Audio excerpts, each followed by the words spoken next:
Good morning, good morning, good morning. You are watching Sunday Sermon on Hughes of the World. I'm the Hughes, this is the world. How you all doing? Everyone in the chat, we have got Diz, we've got Cavan Ladd, we've got Martin Harrow, we've got Person Impersonator, Elle McPherson is in there. Oh, great name. Is in there as well. Gallifrey Man, Liam Devlin. Loads of wonderful, Diz is in there. Oh, wonderful Diz. Great to have you all with us this morning. I hope everyone's having a nice time. Sorry, I was a bit delayed getting started. Technical problems, as always. You know, I really do need to shoot my editor. Unfortunately, that's me. So, yeah, producer, editor, whatever you want to call it. Is it a producer when it's live and it's an editor when it's been edited? Anyway, so thanks very much for joining me. It is Sunday, the 17th of May, 2026. Well done on making it this far. Today we're going to be talking about Andy Burnham and whether he can do a Mamdani. That is the question we are going to be asking today. We're going to be talking about it. We're going to be looking at the similarities between the two men, the differences, the structural differences in what they're looking after, in their remit. Obviously, with Mamdani, it's looking after a city, whereas for Burnham, he's already done that, and he wants to look after the whole country. But the important thing to note here is that Mamdani didn't just win an election; he successfully changed the emotional energy around politics in New York in particular, but also across the world, across America and across the world. And I'll say this until I'm blue in the face, right? People vote emotionally. And you can fact people till you are blue in the face. It doesn't matter. They won't take in facts. They don't care about statistics. They don't care about quantitative easing or percentage APR. They don't give a fuck. You start talking to people about numbers, they switch off. They just do, right? If you start talking about 4% hit to our economy, done. Turn off. Gone. Sorry. What? What were you talking about again? I drifted off to think about something a million times more interesting. But if you can grab them emotionally, like look at football, okay? People don't go to a football match for the technical prowess of the players. And they would like to pretend that they do for that, but it's not. They're not going there for the athleticism. They're doing it for the spectacle and the emotion that they feel when they're at the footy match or when they're watching, Eurovision. It won't be the best technical song that wins Eurovision. It'll be the one that people had the best, happiest, or even just emotional reaction to. And last night, I don't know if you watched it or if you boycotted it, but the team that won was Bulgaria with their brilliant song Bangaranga. Now, I don't know if you know this, but in Australia, ranga is slang for a redhead. Fanta pants, tampon, copper top, ginge, like me, right? So Bangaranga, to me, sounds like fucking great advice. Just saying. Anyway, they won.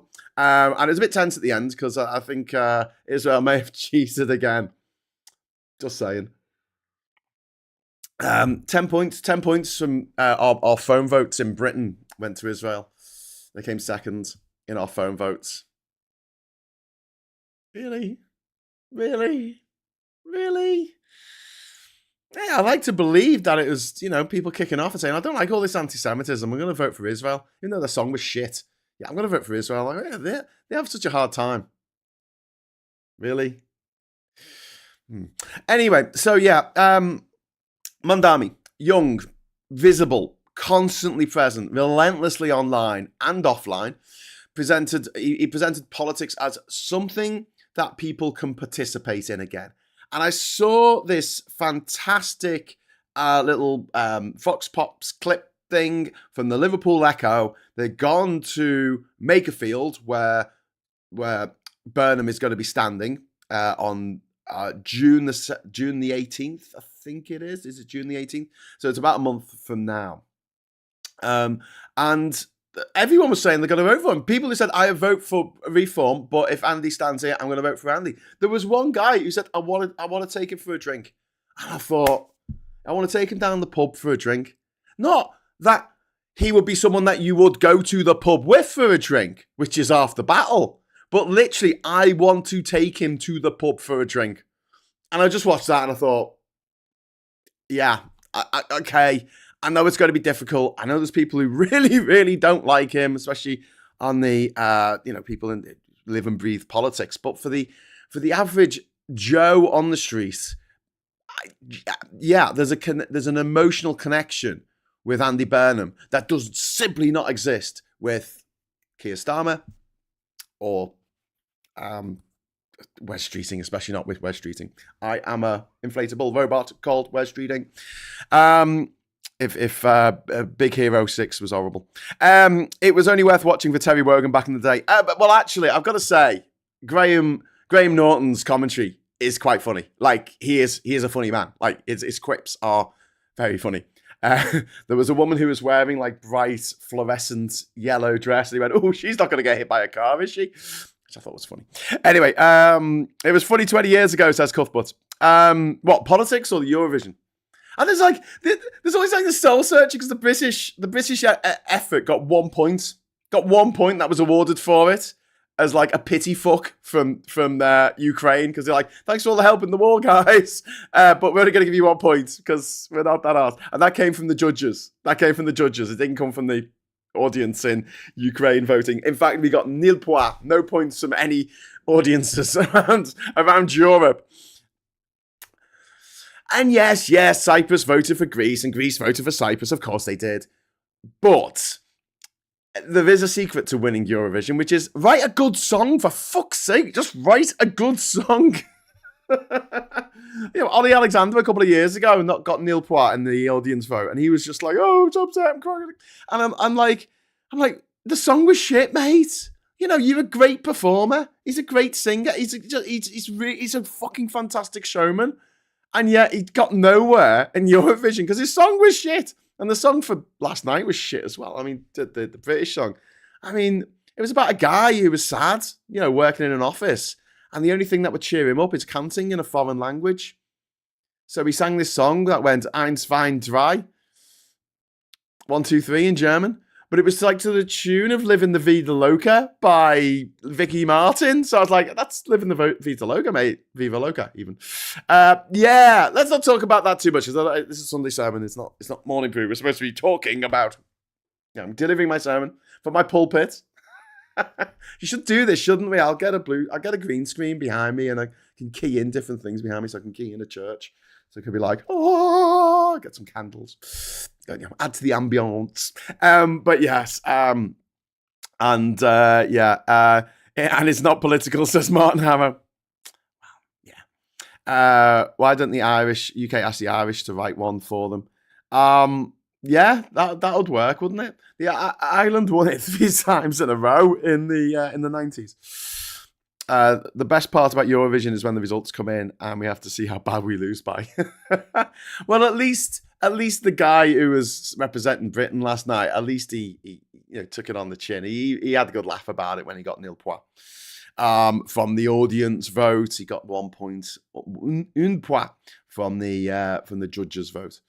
From the judges' vote in Ukraine. But yeah, it was a good feeling that Israel didn't fucking win, because there was boycotts this year. Obviously, Ireland didn't take part. Neither did Iceland or Spain. A few other countries boycotted it. Imagine if it was being held in Tel Aviv. I mean, could you imagine? But yeah, apparently Eurovision Asia is starting is going to be held in November, which is very exciting. And there's 10 countries around Southeast Asia, and Bhutan and South Korea are going to be joining in. It's going to be held in Thailand. Looks like a lot of fun. I hope it does really well. But I mean, Asia Vision is right there, guys. Asia Vision is right there. And then we can have Afrovision and America Vision. America Vision. A merry vision. Like when you have a vision of Nigel Farage being flung in a massive trebuchet, being flung into the North Sea. That would be a merry vision. But yeah, and then we could have like a worldwide final at the end of it all, where all the different continents compete for their song that won in their continent. Fucking come on. I'd watch that over the World Cup every day of the week. Be boss.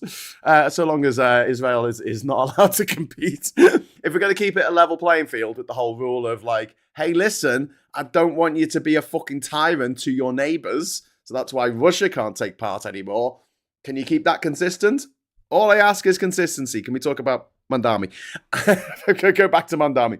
So Mamdani presented politics as something that people could participate in again, which is huge, right? And I'm going to talk about this barrier between Starmer and whoever he's talking to. I mean, it's not just between the interviewer or between the audience in a press conference. It's, fuck off, Adobe Acrobat. That's what was the problem this morning. Adobe Acrobat, update successful. You must restart your computer. I really couldn't give a flying fuck through a rolling donut about Adobe Acrobat and never use it. It's a piece of shit. It's a piece of shit software. Chris C wants to tell us that he's never watched Eurovision. Oh, well done, mate. You've swerved a bullet there, mate. I'll tell you who Streeting looks like. Have you ever heard of the Adult Swim cartoon Moral Orville? No, I haven't. Moral Orville? I've seen a movie called Immoral Orville. And okay, all right, yeah. I can see this. West Streeting, yeah. Let's have a look at this. So, what do you think, people watching? This is Moral Orville. It's a really strange name for a show. It's like it should be like a Polish show from the 1980s. There you go. Do you think that looks like West Streeting? What do you reckon? What do Clive I reckon? Okay, so we'll get rid of Wes there. Shut up, Wes. Shut up, Wesley. Anyway, so yeah, back to Mamdani. The barrier between Starmer and I've got a mark on my top. The barrier between Starmer and you're going to notice that for the rest of the show now. Aren't you? I'll sit like this so you don't notice it. But between Starmer and the interviewer, or Starmer and his audience, there is a barrier between Starmer and the greater population, and that extends to Labour. Labour.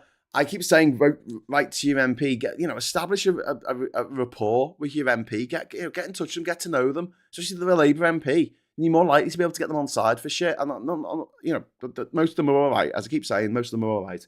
There's a few dickheads, but most of them generally are all right.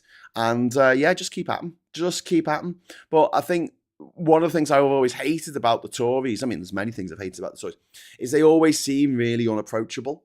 Like if you have a Tory MP, it doesn't seem like someone who's ever going to fucking go out on a limb to help you out on anything in particular, especially if it's to do with human rights or to do with you're having a problem with your landlord because they're on the side of the landlord. You're having a problem with the bank, they're on the side of the bank. You're having a problem with your utility company, they're on the side of the privatized utility company. So that barrier is something that Mamdani has successfully got rid of. And I will give credit to, I don't want to do this, but I will give credit to Boris Johnson. I will give credit to Trump. I will give credit to fucking Farage. They're good at doing this. They're good at taking down that invisible barrier. Kemi Badenoch's shite. She's fucking shite at it. And so was Rishi Sunak. I mean, Liz Truss, off the charts, she's shite at it. Like, she's in a different fucking universe level of not being it, because she can't even like communicate with just one-on-one with another human being. It does feel like, do you remember the old intro to Mr. Bean where it was like there was a spotlight in the darkness and then Mr. Bean just kind of like fell to the earth and then he brushed himself off and then walked off. That was the idea of the show, wasn't it? At the start, it was like this guy who just doesn't know how anything works, how society works. He's just been dropped in from the sky as a fully formed man who's a bit simple, and he's trying to make the best of what the fuck is going on in modern life, which he can't begin to fathom. Because in the comedy show, he's a bit simple, but he comes up with clever and ingenious solutions to the problems he's put in, and hilarious solutions to the situations he's put in. Unlike Liz Truss, who comes up with hilarious solutions to the problems facing the world right now. Pork markets! But they could be in no way said to be some kind of idiot savant kind of genius. She's just an idiot. She's so dense, she bends light. But yeah, you think of politicians that people feel they have a connection with. They felt they had a connection with Boris Johnson. They will call him Boris by his first name. And that wasn't to be derogatory. That wasn't to undermine their power. They would call them by their first name. In a way that didn't happen with Theresa May.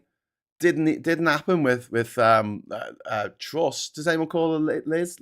Lettuce Liz, maybe? But you've got to be fair to the lettuce, or no one will know who you're talking about. If you talk about Boris, unfortunately, everyone knows who you're talking about. Everyone.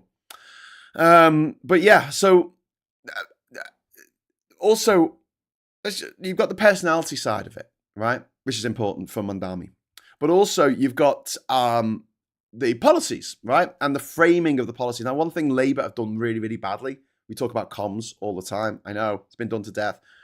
But it's the framing. It's the framing. That is, when they're talking about stuff. I saw a clip of the newsagents this week where the guy with the quiff was talking about how Starmer came across in that just dreadful press conference he did at the beginning of the week. I mean, me and Phil are sitting here going, oh, Labour should do press conferences every week. And I watched that going, well, maybe they shouldn't, not with this guy. Because and they were giving examples of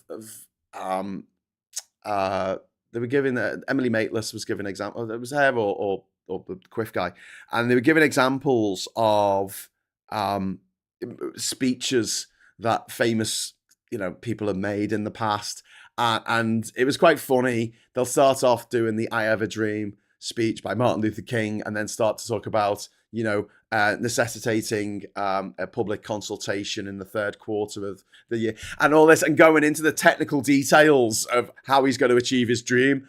And it was like, you want to scream at the telly going, we don't need to know this, Kia. Just set out the fucking plan, okay? So this week, Mamdani came in with this fucking wonderful video, and it's been ripped apart by the right because obviously they're like, oh well, it's not quite right. But essentially, his boast is that he's got the budget deficit in New York City down from $12 billion down to zero.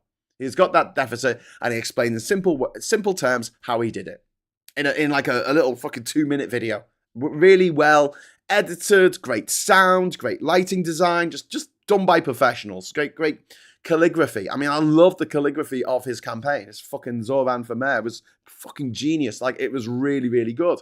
It gave a little bit of a hint to his Indian heritage, but also, it gave us a chance to see a little bit more of his personality just through a typeface. Just through a fucking typeface. It was fucking amazing, Ms. Paula Thomas, thank you very much for the €5. £5. Rumour Farage is applying for German citizenship. He hasn't denied it. He's applied for it before. And they turned him down because he gave a false address. Viper Scott, thank you very much for the £2 super chat to start the goal and fund Dizz's confetti fix. Yay! And Viper Scott has sent 5 Hughes of the World gift memberships out. Yay! Well, that, if nothing else, inspires me to sort out the credits at the end of the show to reflect who's a member now and who isn't. That will. So 5 Hughes the World gift memberships. Thank you so much for doing that. You're the best. You're just the best. Thank you, Viper Scott. Don't know who got them. It's not come up. Normally it comes up with who got them. Who got them? We'll never know. We'll never know. Boris Johnson looks like how I imagine Gary Busey would look if he was English. Yeah. El McPherson says, Kate, they used to hold a sci-fi convention where I am. I walked in the straight past Colin Baker and David Prowse. Hello, Jeremy Bullock, Boba Fett. Yeah, the actor who played the real Boba Fett, not the New Zealand guy who played him for some reason and kept taking his helmet off. Tommy Lee says, speaking of the American right, They looked to be losing their minds over the roast of Kevin Hart, as everyone was going hard on Tony, Kill Tony, Hinchcliffe. Yeah, he was there. He got roasted more than Kevin Hart, which is hilarious. But yeah, back to Mamdani. So he had this amazing video where he said, "Look, balance the budget, right?" He has also framed affordability, housing, inequality as systemic political failures, which is very important to do, right? And Burnham appears to be doing something similar.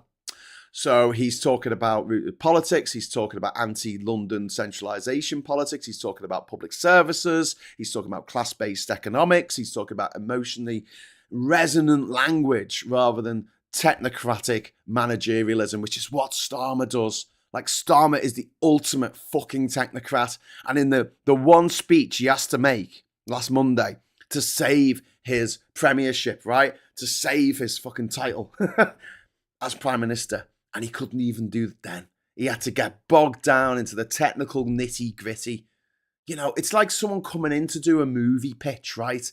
And they don't tell you what happens in the story. They don't tell you what the audience is going to be. They don't tell you any of that. They just go on about the type of camera that they want to use and the stock of film they want to use and how they're going to get around the technical difficulties of filming this particular bridge scene. And I'm just like, You're here to pitch an idea, dickheads. You got, it's elevator pitch. You got 30 seconds. Go. Well, I wanted to use a red Arri 49218 for this particular shot that's going to come about 3/4 of the way through the movie. In which, fuck off. I don't give a shit about how you're going to do the Foley. I don't give a shit about your key grips or your fucking gaffers. I do not give one little flying fuck. Okay, tell me what the story's about. Okay? Or fuck off out my elevator. That is Starmer to a T. He's just not interested in the bigger picture. He's very myopic and he doesn't come across as someone who you would like to sit down with and have a decent conversation with and put the world to rights. Could you imagine putting the world to rights with Keir Starmer? We just wouldn't get anywhere. You know, it'd just be like, yes, I agree that the thing with the... I don't know. I'm done with him. Honestly, I'm done with him. He's unpopular, and he's unpopular for a reason. In a way that, yes, Burnham, cards on the table, I think he will do a better job. With exactly the same policies, by the way. They don't need to, I'd like them to be more positive about trans rights, but, that's another issue. But generally speaking, workers' rights, renters' rights, meals for children, nationalisation of steel, nationalisation of the trains, bringing down the number of refugees coming in that are being stuck in hotels for fucking ages because they're not being processed, bringing down the people, the waiting list on the NHS, bringing down the waiting list of people waiting to go to court. Like, fine, continue doing that. Do it faster, and with a bit more swagger, maybe. But just as personality, and I know that we're sitting here going, but it shouldn't be about personality, Graham. It should be about politics. I know it shouldn't be about personality, but it is. And you're pissed with the dick you got, right? Because this is the world we've inherited. We have got news 24 hours a day. We've got updates 24 hours a day. We've got buzzing in our pockets 24 hours a day telling us what the fuck is going on. A dog can't fucking sneeze in northern Papua New Guinea without it being all over the fucking news all over the world. This is the world in which we live. And this is why we have, if Burnham gets in next month as an MP, and then instantly there's a handover of power before June the 24th, we could see a reality in which Starmer is he'll go and we'll have had seven prime ministers in the last 10 years. 7 in just 10 years. I don't think it's going to be that fast, but we'll have to say 7 and 10 and a bit, I guess. But I don't. There's another layer to this as well, because it's not just like Burnham offering Labour but with good comms. Labour but approachable, but also from what he's been talking about and what he's talked about for a long time as mayor, and even before then when he was in opposition, this repositioning of Labour away from neoliberalism. Now, neoliberalism is the economic theory where you just let the market do fucking everything. The market decides. The market's, this oracle of morality decides who gets what. Whereas Burnham's core pitch is talking about reindustrialisation, stronger public control over energy, water, transport. She's proven with the B network in Manchester, which is incredibly successful. And it's been advertised as such. People know about it. One of the most frustrating things when I was in university was that we had a safety bus, right? We had this minibus that was in operation 24 hours a day, right? And there was a number that you could call and it could pick you up from anywhere in Manchester 24/7 and take you home. This was especially important because a month before I went to Manchester in September 1997, a student of Manchester was murdered in Whitworth Park. Okay, a month before. Murdered in Whitworth Park. Women had been assaulted walking home after a night out. The people took the buses to get back, but sometimes, the buses weren't running or you had a problem, especially if you lived somewhere daft like, I don't know, Cheadle Hume. But generally speaking, this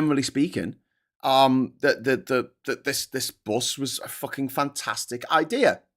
But here's the thing, my friends. No fucker knew about it. No one knew about it. The only people who knew this safety bus existed were the people who worked in the bar, in the Hop and Grape, in the academy, in the Serpent Bar, which became the Solar Bar.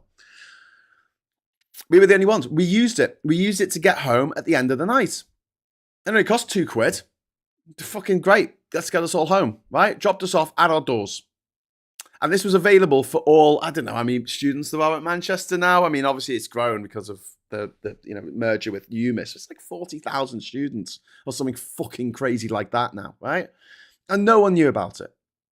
And so when I was running for General Secretary of Manchester Student Union on a non-political ticket, because at the time I wasn't part of any political party, I was just running for the students. That was my pitch. I'm running for the students. I'm not trying to, bring about the end of the apartheid regime in Namibia. I was just like, what can I do? What can I actually do? And one of the things I wanted to do is make sure that when you got your student card that you had to use all the fucking time and a little barcode on it and your photo, right?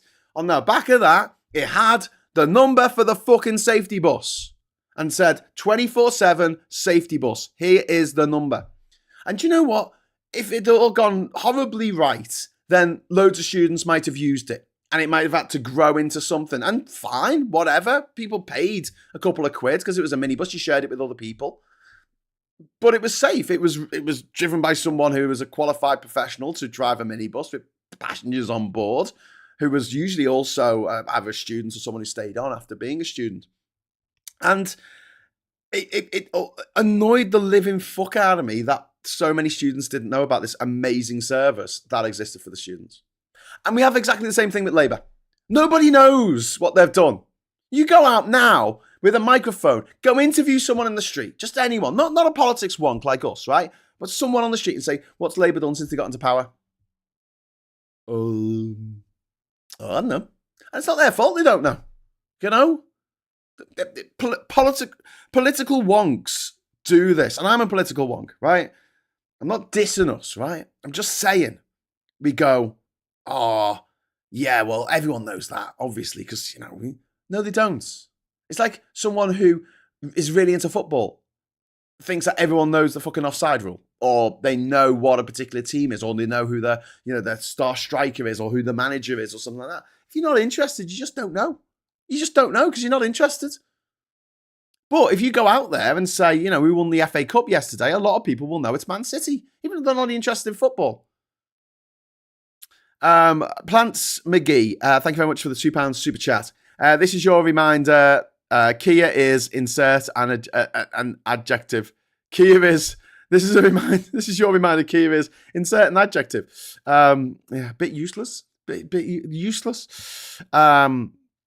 Durham Uni had one. Yeah, just I don't know what it was like at Durham Uni, but in Manchester, it just wasn't advertising. That's what Labour do. Labour do these things that exist, that have happened, these bills that have gone through, and no fucking knows about them.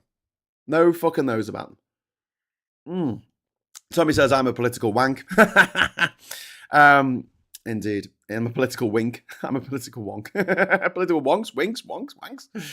Trump's a political wank. Ugh, tough wank. Anyway, so yeah, so Burnham's talking about a massive council house building program, and that is music to the ears of anyone who's struggling to get on the housing ladder, because you can rent a house off the fucking council, right, which will be subsidised, and that money, that subsidy money, is going back into the council. It's not going to it's not going to some private landlord. You know, the money that is subsidised. If you're on a low income and you get your income subsidised by the state, and then you're paying that income to your private landlord, that is money transferring from the taxpayer, from the state, to someone who already owns more than one property, who does not need that money. It's the biggest, unfairest handout there is, and because of all the private landlords. And Burnham's saying we're gonna have a massive council house building program. Fucking do it, brilliant. He wants to. He wants technical education to have parity with university pathways, which I've always believed in. I think we should have T levels. I think we do some kind of technical levels, but they should be seen by employers as on a par with A levels. It's just a technical thing. It's you know, doing stuff with your hands rather than remembering a Shakespearean sonnet. Or sorry, remember what your teachers told you to write about a Shakespearean sonnet, which is how a lot of us are. Fucking dickheads got good grades in our A levels for subjects we knew nothing about, and you know, relatively useless once you know how to, you know, read and write. Anyway, so yeah, and he's talked about place first, less party first, which I agree with. He's talking about electoral reform and proportional representation. He's given a explicit rejection. This is Andy Burnham. He's given an explicit rejection of the post-1980s economic consensus. And he has directly linked Thatcherism to modern decline, which is true. That is the reason why the country is in the way it is at the moment. It all links back to Thatcherism, in the same way that all the problems that America is facing right now, it can all be linked back to Reaganism. Those two dickheads made the world a demonstrably worse place. And you know what? That criticism of Thatcherism is actually a major rhetorical shift from Starmer. Because Starmer usually avoids systematic critiques of neoliberal economies or economics. And Burnham is naming deindustrialization, deregulation, privatization, and austerity as connected problems, which they are. They absolutely are. Why does London have such a great public transport service? Because of Ken Livingstone. Right, and I know he turned into a mad fucking rabid anti-Semite later in life, but when he was the leader of the GLC, the Greater London Council, in the 1980s, right, he stood up against Thatcher's deregulation of public transport across the country, which they knew would make services go shit, because why would you keep a service that wasn't making money? Even if that was keeping a village on the outskirts of a town alive, because it was the only connection that a lot of people living there had to the main town. It would also see the fares go through the fucking roof. They said, oh, no, because there'll be competition, the fares won't go through the roof. Oh, yeah, how's that turning out for you? The idea that I'm standing there in the fucking rain, in the driving rain, in the middle of December, right? The freezing fucking rain at a fucking bus stop. Something no Tory politician has ever had to do in their motherfucking evil little lives. So I'm standing there with me backpack on, going to school, you know, with all me heavy fucking textbooks in, you know, because we can't have lockers in school. So I've got to fucking take everything every fucking day.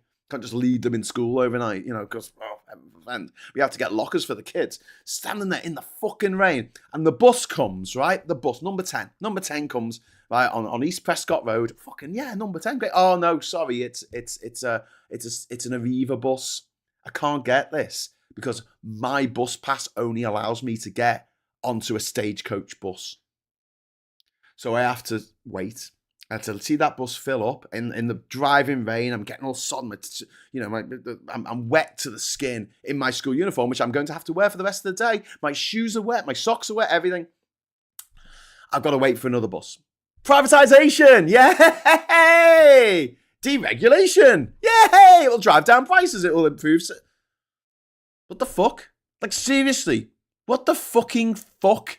Imagine you waiting at a taxi queue at like 2 o'clock in the morning, waiting to go home from taxi. And, you know, everyone's lining up in the taxi queue like you should do, right? And then you get to the front, and taxi pulls up, and they go, oh, sorry, mate, I can't let you in. I'm a blue cab. What? Well, we're a different company owns us, so I'll have to take the person second in the line there. And you're like, and then you look, and there's just a load of blue cabs waiting, and you're like, okay, I've already been waiting an hour. Oh, I'm going to have to wait some more. Can't I just get in a blue cab? Nah, you haven't got the right pass for this one. What the fuck? Like, seriously, this pisses me off because you can tell that the people in charge of this country, right? All the Tories who have been in charge for the vast majority of my life have never, ever taken proper public transport. They might take the underground in London. Why is that so good? Why is the underground integrated with the buses and the trams and the ferries and the fucking cable cars? Because the GLC under Ken Livingstone told Thatcher to fuck off when it came to deregulating public transport in London. But none of the other cities or towns or villages or hamlets in the nation could do the same. Just London. Now look at London's public transport system. I have a love-hate relationship with London because I love the place. It's a beautiful place. It's fucking amazing. Always something going on. It's that exciting.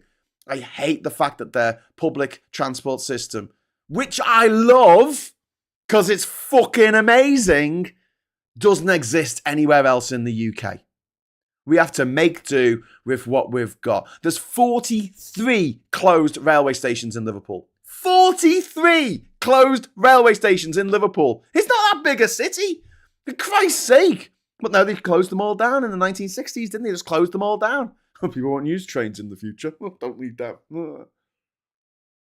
To say it's infuriating is putting it mildly.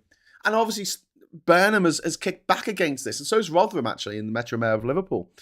And said, listen, we can't be doing this anymore. This is ridiculous. This is absolutely ridiculous that we've set this up, this whole system's set up to fail. But the Tories don't care. They'll privatise the water, even though we've got no choice of which water company provides us with water and we flush our sewage out to. We don't get any choice in that.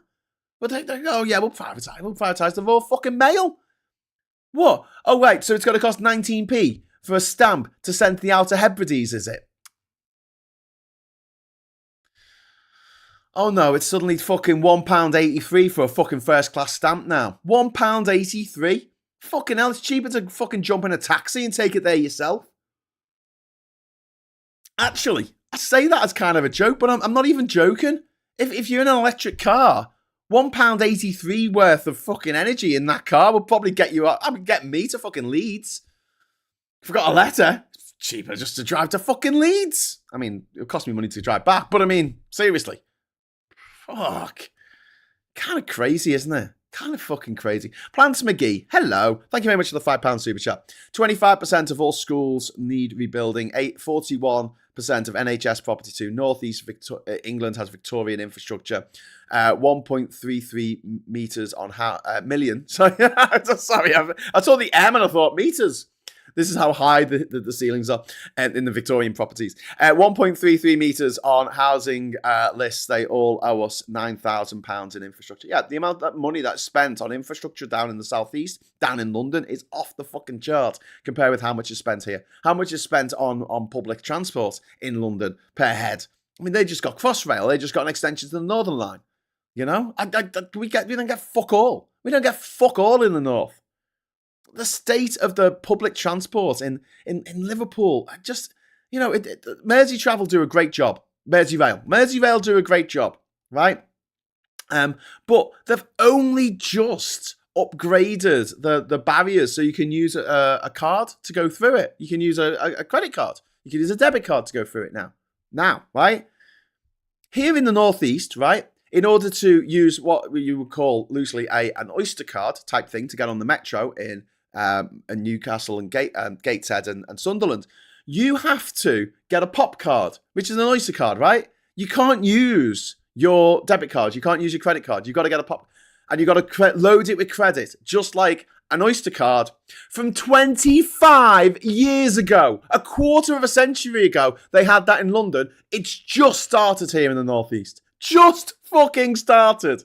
Imagine if the Northeast had just got the internet.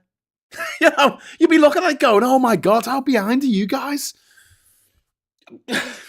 Just got social media. Oh, YouTube has been turned on for the Northeast. Oh, thanks for that. Miss Paula Thomas, thank you very much for the £5 super chat. Privatisation is a classic example of wealth transfer from the government to the already wealthy, which is part of what trapped us in a low growth economy. Yeah, absolutely. Privatisation was the biggest economic disaster in history. I mean, it goes beyond leaving the EU. It goes beyond austerity. It goes beyond the credit crunch because it's underlying. It's the underlying. So it's year on year. It's not just a shock that we kind of have to recover from over the next few years because we haven't recovered from this. And we never will until we go, there are certain things in life that should not, under any circumstances, be privatised. Water is one of them. Another one is electricity. Another one is our trains and public transport. These things should not be privatised. And when they do privatise this stuff, they fuck it up. So, you know when you get your broadband, right? And you go, oh, is that Virgin? Hi, I want some broadband. Hello, is that O2? I want some broadband. Hello, is that Vodafone? I want some broadband, right? It's not them who put the fucking cables in. It's BT Openreach who have the contract for all of the cables in the fucking UK. So, you know, you're waiting 2 weeks to get your internet put back on. That's not your internet provider's fault. They are completely relying on another company who, you know, also provide an internet service, right? Through BT Broadband, okay? Same company. Different hats, same company. They have a vested interest in making their service shit because their competitors have to use their cables. What the fuck, man? Like, just someone in the chat fucking explain why that's a good thing. You know, how that works. It's a competition. It's a competition. And the best man will win. You know, fuck off, it's not. You know, it's not a competition at all. It's a fucking monopoly. We see this with Rail Track, you know, the Network Rail, which became Rail Track. It's a state-run business that works with these private companies that owned all the fucking trains, all arguing amongst each other. Because if one company's train was 5 minutes late, it made the other train late, and they sued each other, and they got the money for all the people that were on that train. 99% of the money that you spend on your rail fare, I swear it goes to fucking lawyers for all these different train companies. 19 different train companies all fucking suing each other because their train stopped their train from getting into a fucking train station on time. And then all the passengers went, oh, fucking refund. And then, you know, a few years ago, I was on a train down to London and it fucking broke down, the motherfucker. It broke fucking down, right? We just come into Donny Station. They couldn't get it started again, so we had to get off. I think it broke down, or maybe they didn't have someone working for them who could drive the train. I don't know. Maybe the train driver fell asleep at the wheel. Anyway, so or the lever. It's a lever on the train, isn't it? So I got off at Doncaster, right? Which I never like to do, right? And I'm standing there at the train station. It's the middle of the night, right? It's the middle of the fucking night. And I'm trying to get home, you know, and then a train comes, right? A train comes within 10 minutes, right? And I can't get on it because I've got a ticket to another fucking train company's train. And the woman with the walkie-talkie on the platform is talking to the owners of that train, or the people representing it, to ask if the passengers on the train that's broken down can get on this other train that's going to exactly the same destination. That's fucking empty! You can see all the empty fucking seats. And because she didn't get an answer in time, we couldn't get on that train. And I ended up being about fucking an hour late getting home because I had to wait for the same company's train, the next one along, which is every hour, to come along to the train station. So I could get on that specific train. Tell me how this is a good system. Tell me. I feel like I'm going crazy here. Who sat down at a table and went, well, we're going to put the customers first? What? Yeah, we're going to put the customers first.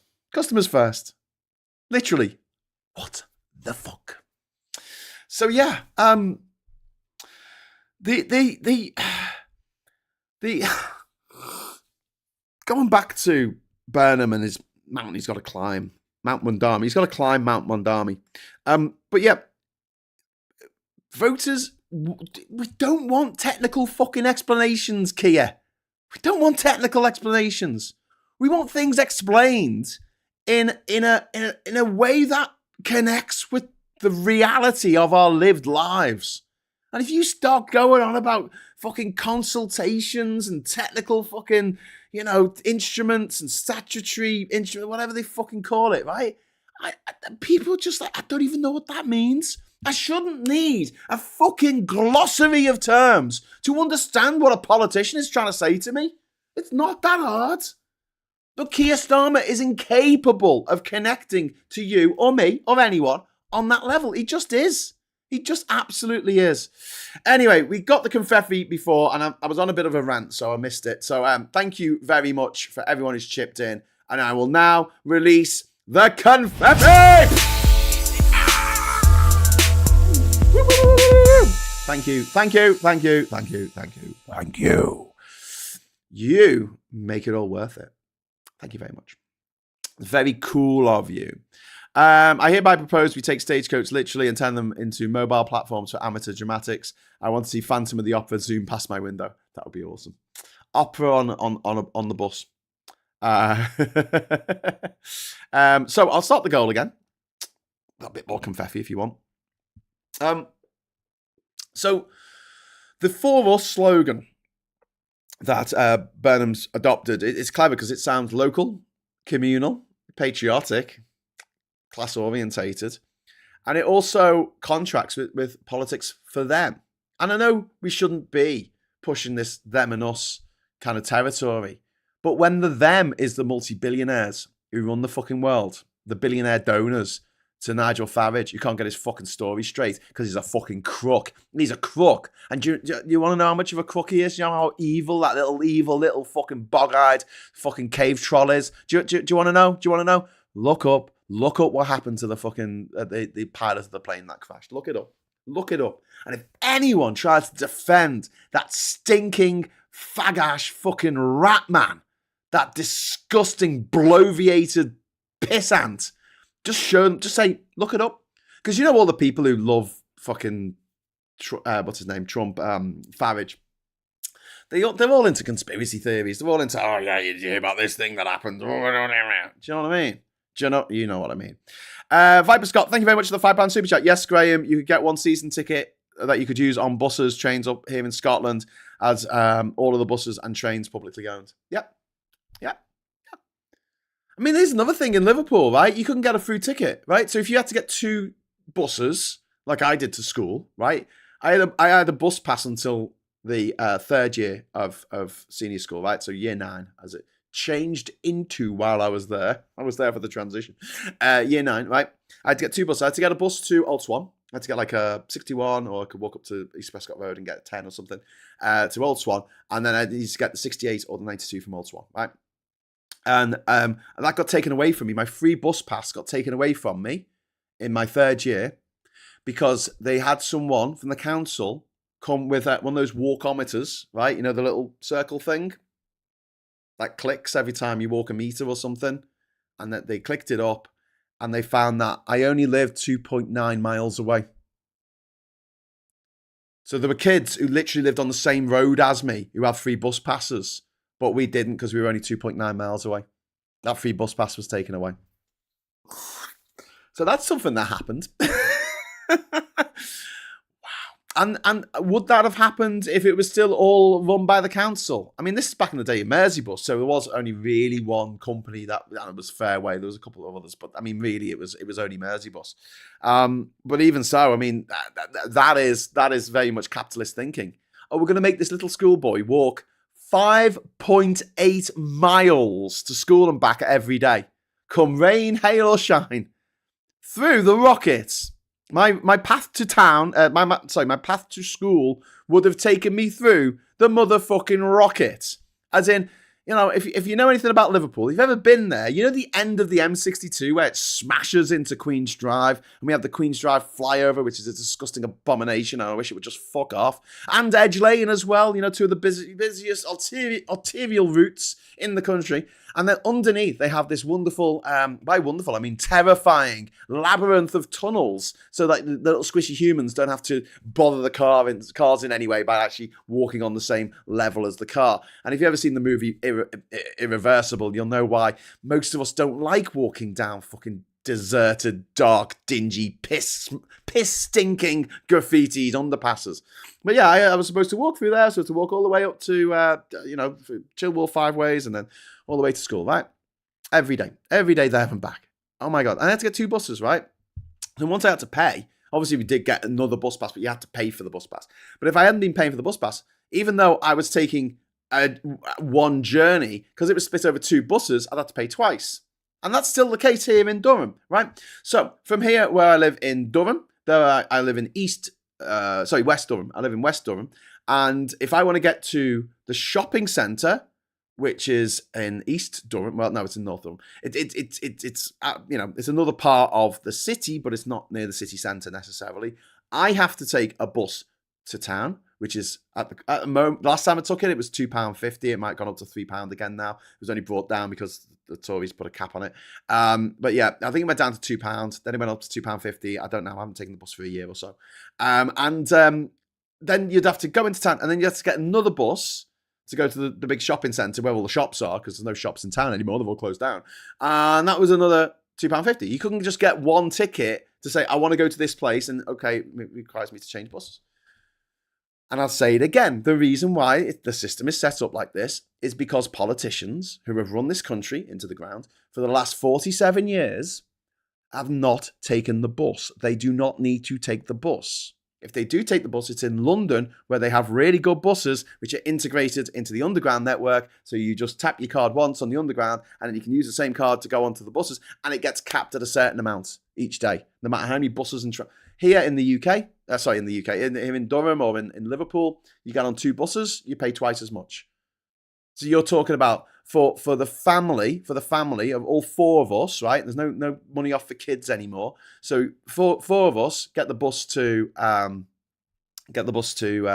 Arniston Centre, right? So it's £2.50 each to get to town, £2.50 each to get from town to the Arniston Centre, £2.50 each to come back, £2.50 each to come back. So that's £10 each, £40 to go shopping, £40 to get to the big supermarket, £40 fucking pounds for a family of 4 to get the bus. And that's if they haven't put it up to £3. I think they may have put it up to £3 by now. Make it make sense. Please, someone, make it make sense. Resloy, thank you very much for the £5 super chat. When in shop, I noticed the left-wing papers, Mirror Guardian, cost about twice as much as the right-wing rags. Make it make sense, Graham. What the fuck? Yeah. Lies are all everywhere. Lies, propaganda, government propaganda, lies, disinformation, misinformation, free. All at point of delivery. Fucking shooting out at you. All the photons shooting out your phone into your eyes all the time. Bang, bang, bang, bang, bang. Lies. Any truth? Any investigative journalism? Any, looking under, see what's happening, checking out what the guy who's behind the curtains doing, pulling the levers. That's behind the fucking paywall, isn't it? You're never going to read that article. It's behind the fucking paywall, mate. Oh, you want to read a newspaper that reports the news that you want to hear about, not just some twat's opinion on the news that happened last week. Oh, well, you're going to have to pay for that, aren't you? The truth is hidden behind a paywall. Lies are everywhere. This is the reality that we've made. I think that the truth should be fucking subsidized. I really do. So it's free. So it's free and easy. But if you want to go and read some bullshit, the Daily Mail site is not behind a paywall. So you can read all the bullshit you like. The Guardian, fair enough, they haven't put it behind a paywall yet. But the Times is behind a paywall. The New York Times is behind a paywall. The Washington Post is behind a paywall. The Financial Times is behind a paywall. You get a subscription to all these fucking different newspapers. It's going to cost you over £100 a month. Who the fuck's got that kind of money? So now, not only, right, is the ability to live and work anywhere in Europe only for the rich, not only is being trans only for the rich, we're going to have a situation where the truth, the facts are only for the rich. Drugs, only for the rich. Illicit drugs, they don't mind, they don't care. If finding little baggies of cocaine all over number 10 when Boris Johnson was partying. Oh, it's just something they do. It's just something they do. I mean, imagine if the police, because don't forget the police are outside number 10, right? So they were in on it. Someone should sue the fucking Met Police for allowing those parties to happen. But they were in on it. Like, there's no way they didn't know. I mean, imagine they're at a party, they're attending a party at your place, and everyone's fucking doing cocaine on the table in front of everyone. I just, the police will fucking put you in jail before you could say, oh, my nose hurts. I don't know. What's that called? The septum's fallen out. Plants McGee, thank you very much for the £2 super chat. I can bus, City sat, but have to wait 1 week for return. It's fucking crazy. Let's talk about buses. Let's talk about the coaches. If I want to get a coach from here in Durham, well, the megabus has fucking ended, so I'll have to get a National Express, which is shite and I hate it. Or I can get the Flixbus, which seems to have stepped into where Megabus used to be. Dead expensive now, dead expensive. And there's only one bus station in London. And it's in central fucking London. So it takes 3 hours to get to the fucking M60 from Liverpool. It takes 3 hours to get to the M25 if you don't stop in Birmingham. And then it takes 3 hours to get from the M25 into London. This is in the middle of London. What the fuck, man? There are 12 capital fucking railway stations there. 12 capital railway stations. And there's one bus station for the rest of us who can't afford the fucking trains. It's 378 quid to get to fucking London now. And companies like LNER, which is now owned by the government, they've done away with returns. You can't get a return anymore. You've got to get 2 singles.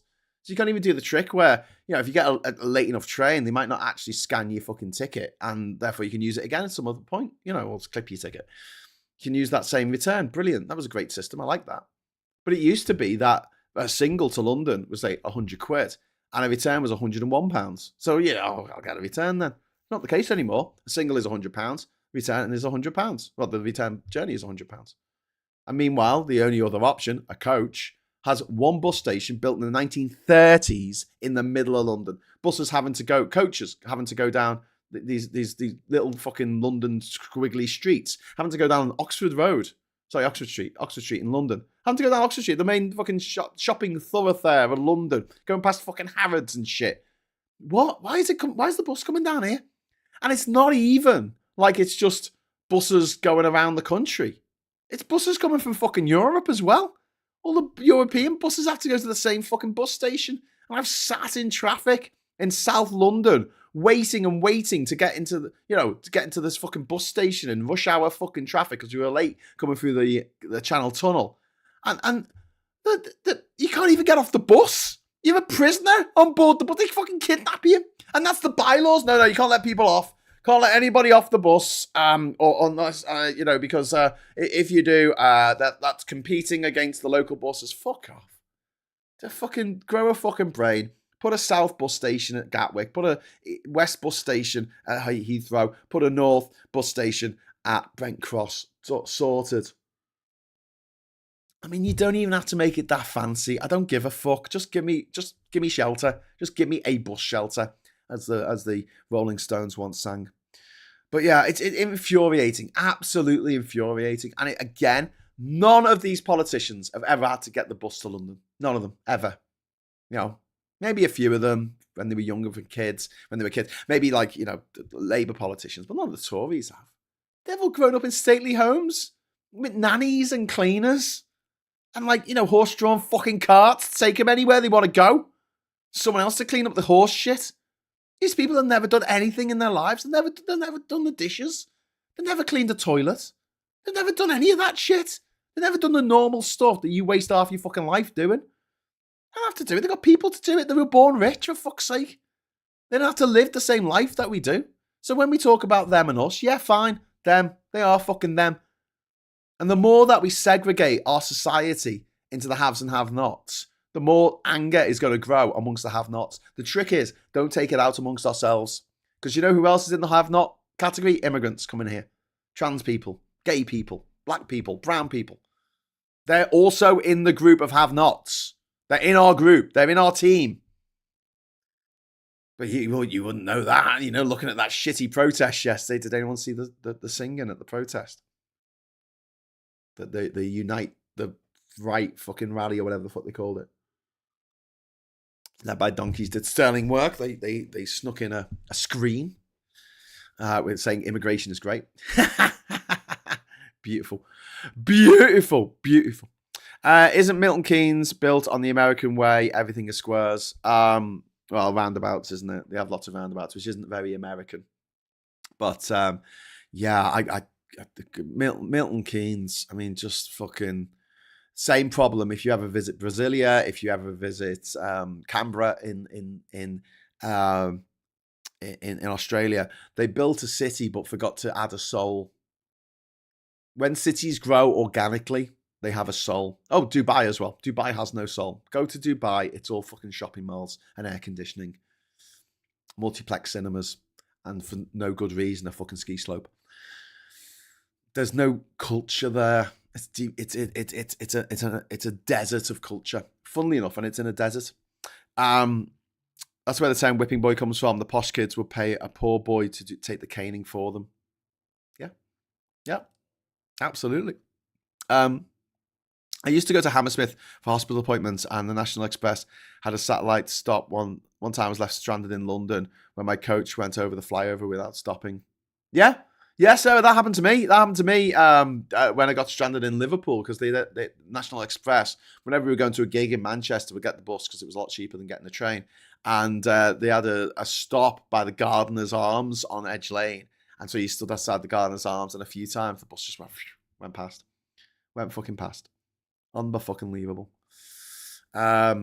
This idea that if you're on a train, you can just glide into the city centre. So because it's on its own fucking rail. But we'll have a bus that has to share the road with all these other road users, and it'll be just as good, just as efficient.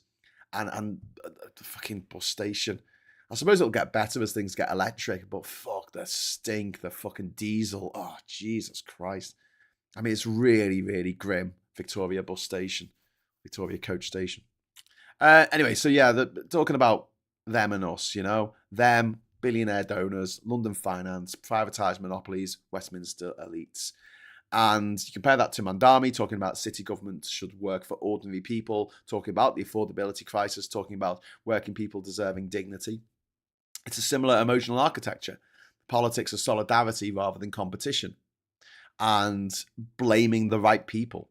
This is important, not blaming the immigrants, because that's not the problem. In fact, immigration is keeping our economy afloat. It's the only thing keeping our economy afloat at the moment. If we didn't have immigrants coming here, our demographics would be so top heavy towards people who can't be arsed working anymore. The retired. Some of them they can't work, so that's fair enough. But some of them they just can't be arsed. Just lazy people who just can't be arsed. That's my hill. That's my hill, and I'm prepared to die on it. But yeah, we need to rebuild collective identity, and that's something that Mamdani's done really well. And so it looks like Burnham has looked over to America, looked over to New York, and seen what worked. And they both understand visibility. Mamdani shoveling snow with the residents last winter. Constantly on public transport, highly active social media presence, and appears accessible and physically present. Accessibility. There's no invisible wall. Burnham, very visible during COVID, for Johnson publicly over lockdown funding when everyone was frustrated with how things were managed by the government. Framed Greater Manchester was being treated unfairly by Westminster. People got on board with that. He cultivated a image as a defender of ordinary Northerners. And both Andy and Zohran, both understand modern politics. It is partially performative. Visibility builds trust. It simply does. This is something that Starmer does not understand, and it's why he's got to go. That's why we've been saying for quite a while he's got to go. And yeah, if he's if Burnham takes the post, and he's not perfect by any stretch of the imagination. There are people who fucking hate him, but he'll do a better job than Starmer. He will. He'll fuck up though. I mean, he'll do some shit stuff that will drive us up the wall. Because of course he will. if you've got someone in your life who's never done anything to infuriate you, you're living a very quiet life, or very lucky life, I guess. But yeah, they both Mamdani and Burnham um, have used the geography of where they are um, to really maximize their political message. So obviously, New York versus the US, and Manchester versus the UK, or Westminster centralization. And one of the things that we feel up here in the north is that we were left behind when Scotland and Wales got all this devolution and got power over their own health services, over their own education services, over their own public transport services. You've got Transport for Wales, etc. Whereas we in the north still feel like we are totally controlled by London, and there's not a lot of decisions that we can take off our own back. And hopefully, someone who is as interested and has a vested interest in in decentralized governments, in devolution of powers from Westminster to local areas, because I do believe that the best people to make decisions on an issue that affects a local area are the local people who live there. And also, this will help with people taking local governance more seriously. I've said for ages that local councillors, it should be a full-time job. It should be a full-time paid job, and they should have to fucking take it seriously. None of this, you can turn up for one meeting in a year. No, you have to turn up for every fucking meeting, and if you don't turn up for a meeting, you need a fucking doctor's note. You know, like the rest of us have to do. But yeah, both Mamdani and Burnham are using the economic populism from the left, talking about cost of living, talking about housing, public ownership, economic dignity, services that actually function properly for the people using the fucking services, not for the fucking shareholders or the users of public transport in France or Germany or the fucking Netherlands. And the important distinction is both of them, they don't represent themselves as revolutionary Marxists. There's no tint of the previous leader of Labour about these two. They both operate in practical municipal style politics, and this came across in spades this week with this wonderful video by Mamdani, where he laid out how he had got the budget down. He said, "Here is the budget. The budget deficit was $12.7 billion or whatever it was, right?" And then he set out the key ways that he went about reducing the budget. And you know what?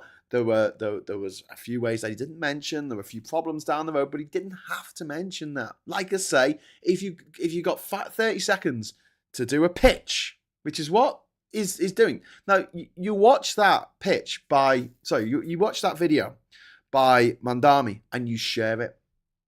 I've never shared a video of Starmer. I've shared videos of Burnham, by the way. I have done. If Wes Streeting wasn't such an infuriating twat, I would have shared the speech he made yesterday about we have to rejoin the EU. Finally, someone said it. Hopefully that makes the dam break. And obviously they're going to be setting out their stalls as different from Starmer. So, yeah. But being being a practical idealist, which is what I want. That's what I think I am. I see myself as a practical idealist. I come up with mad shit, but it's mad shit that is actually physically doable. Case in point, 2 Guinness World Records sitting right there that I managed to do on a shoestring budget on my own with no professional support.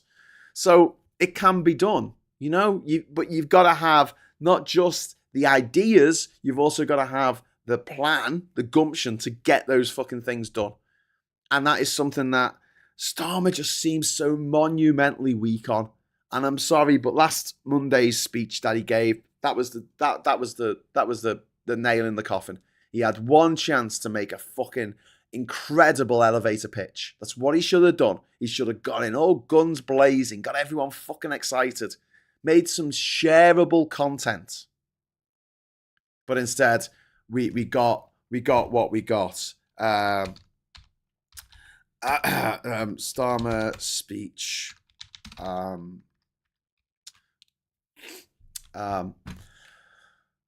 Let's read a little bit. Let's read a little bit. Let me see. Working class people like me. You don't come across as working class, mate. British Steel. Britain's so is a soldier. I want an ambitious youth experience scheme to be at the heart of our new arrangement with the EU. That's one of the lines. It's just. I mean, I'm trying to find something that is just like incredibly technocratic, but it all is. It's just, you know, they already are. What's he saying? He's talking about give effort to young people in the community, right? So here's an example, right? We'll go much further with our Pride in Place program. Back the millions of people who give their time and effort to young people in their community. That's fine. You know, that's fine. But then he goes on, and we will make sure that kids whose talent lies with their hands, kids who go to college, kids ignored by the status quo because politicians' kids don't go there, they will finally get the respect they deserve in a stronger, fairer Britain. That is the Labour choice. There are a few examples. These are just a few examples, but they show the urgency and hope in our direction. They're shit examples, mate. You didn't even need to give examples. Why do you need to go through the process? Why do you have to tell us how the sausage is made? I don't care. Give us the line. Give us the line that you are going to do. Tell us and make it easy for people to understand. You know? But when they were in their later years, reflecting on what they gave their life meaning, I could see that, as well as their hope in us, their kids who comforted them, was the idea they had contributed to a Britain that was getting better for young people. That kids now have better opportunities than they did. And so I have always been driven by the idea that every children should go as far as their talent or effort takes them. It's a beautiful idea shared widely across the country. We tell ourselves stories about it, don't we? Stories not unlike mine about the working class kids who do make it. Yeah, I mean, yeah.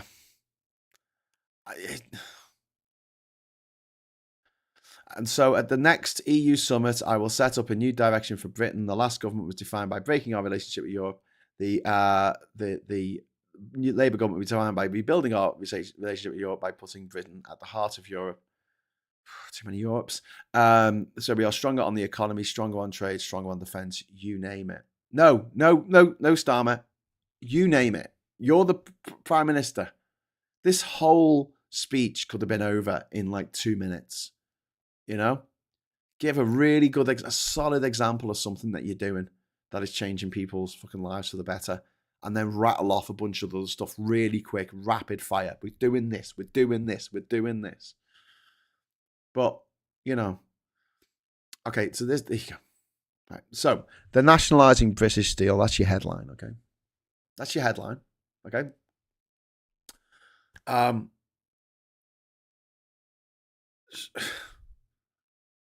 That is why we're backing steel in Port Talbot and across the UK. Cool. Stop there. Stop there, mate. Stop there. You don't need to say anything. Oh no, he's still talking. He's still talking. But in Scunthorpe, we've been negotiating with the current owner, and a commercial sale has not been possible. And now a public interest test could be met. What? I don't even know what a public interest test is. They can be met. What? I mean, God love him. He can't change his personality, but he can at least get someone to write a script that he can read. Doesn't get bogged down in technicalities. Do you know what this reminds me of? When we were fighting against the Tories in the winter of 2019, because the Labour had agreed to a fucking general election for some stupid fucking reason in the middle of winter, and they were dead unpopular. And the the Tories turned up and said, "Get Brexit done."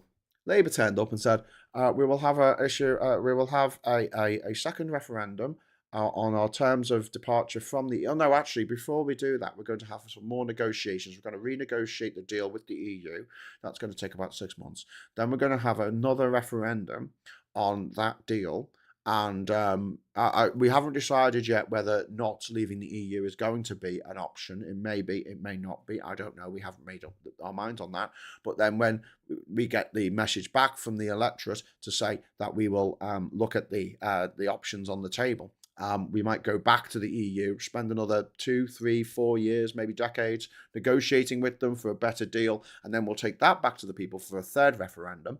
And then what we'll do, we'll look at what people say then, and then we'll take people's opinions back to the EU, and we'll sit down for another 100, 200, 700 millennia in order to fresh out the deal. And then on the 17,000th referendum, we might actually put out staying in the EU as an option at that point, and then people vote on it. And if people vote on that option of staying in the EU, then we will stay. We may stay in the EU. Obviously, it will be advisory. It will be up to the leader, the dear leader, who has got all the right answers about everything. And if he personally doesn't want us to stay in the EU, we'll still pull out. We'll have to renegotiate the deal for the 97,000th time. Versus get Brexit done. I mean, come on. Tell me I'm wrong. Tell me I'm wrong. I know I exaggerated it a bit, but not that much. Plants McGee, thank you very much for the £2 super chat. Genuine question. Do you know why Scotland wants freedom? Yes. Well, because, well, I mean, we had a succession crisis after Queen Elizabeth I died with that issue, and so we asked the Scottish King, James the Seventh, I think it was, of Scotland, to come down and be our king in England as well. Was it James the Sixth or James the Sixth? James the Sixth of Scotland. He was asked, "Would you be our king?" And he went, "All right," because he was related to the Tudors in some way. And that started the House of Stuart, because up till then it had been the House of Tudor since Henry VII. So we'd had Henry, and we'd had Henry VII, Henry VIII. It's Edward for a week or something. He died. And then we had Queen Mary, Bloody Mary. And then we had Elizabeth. And then, she died with that issue. So we moved over. 100 years later, Scotland decided to go on a little adventure, because they were a bit jealous of these other countries getting colonies around the world. And they went, "Oh, we'll have some of that."